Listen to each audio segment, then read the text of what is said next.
Hello students, once again एक बार फिर मैं उपस्थित हूँ आप लोगों के बीच।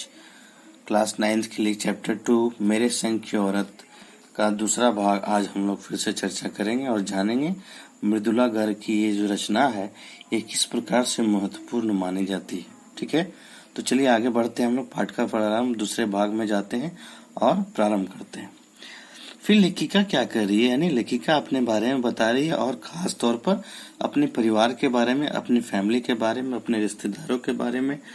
जिस प्रकार से उनकी माँ की, उनकी नानी, उनकी दादी, यानी उनके परिवार में जितनी औरतें थी, उनके जो जीने का तरीका था, उनकी जो कार्यशैली थी, है ना, कार्यशैली मतलब कार्य करने का तरीका, है ना, उसका चित्रण उन्होंने इस संस्मरण के माध्यम से किया।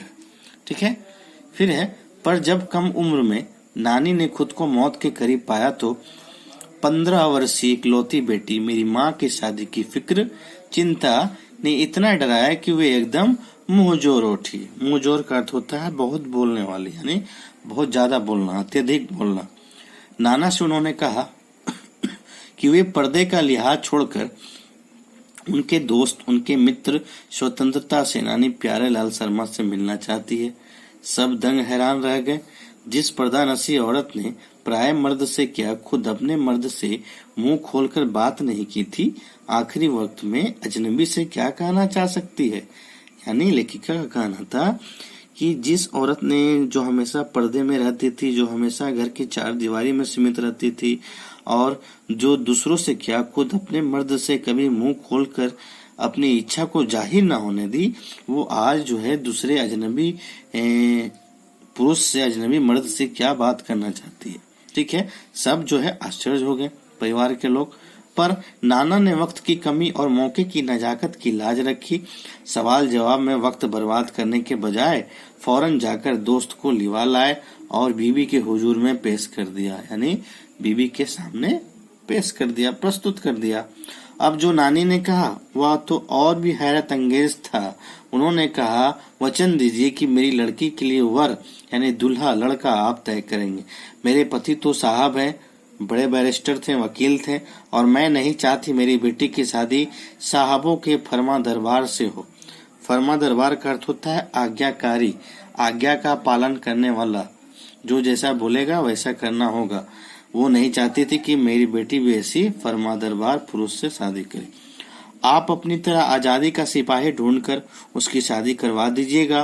कौन कह सकता था कि अपनी आजादी से पूरी तरह बेखबर उस औरत के मन में देश की आजादी के लिए ऐसा जुनून होगा। बाद में मेरी समझ में आया कि दरअसल वे निजी जीवन में काफी आजाद ख्याल रही होगी। ठीक है, उन्होंने नाना की जिंदगी में कोई दखल नहीं दिया, ना उसमें साझेदारी की, पर अपनी जिंदगी को अपने ढंग से जीती जरूर रही। पारंपरिक घरेलू उबाऊ और खामोश जिंदगी जीने में आज के हिसाब से क्रांतिकारी चाहे कुछ ना रहा हो, दूसरे की तरह जीने के लिए मजबूर ना होने में असली आजादी कुछ ज्यादा ही थी। यानी लेखिका का कहना था कि जो उनकी नानी थी ना, वो चाहती थी कि इसकी जो विवाह हो वो एक फर्मा बरबार से, यानी जो आज्ञाकारी पुरुष से ना हो, बल्कि आप ही इसका वर ढूंढिएगा, क्योंकि ये जो थी उनकी माँ जो थी वो आजाद ख्याल की रही होगी, ऐसा लेखिका का मानना था। और उनकी जो जिंदगी थी, जो उबाऊ खामोश रहने वाली थी, उससे कुछ हटके थी, उससे कुछ अलग थी, ऐसा लेखिका का मानना था। खैर, इस तरह मेरी माँ की शादी ऐसे पढ़े लिखे होनहार लड़के से हुई, तेज तर्रार लड़के से हुई, जिसे आजादी के आंदोलन में हिस्सा लेने के अपराध में, ICS के इम्तिहान में, परीक्षा में, एग्जाम में बैठने से रोक दिया गया था।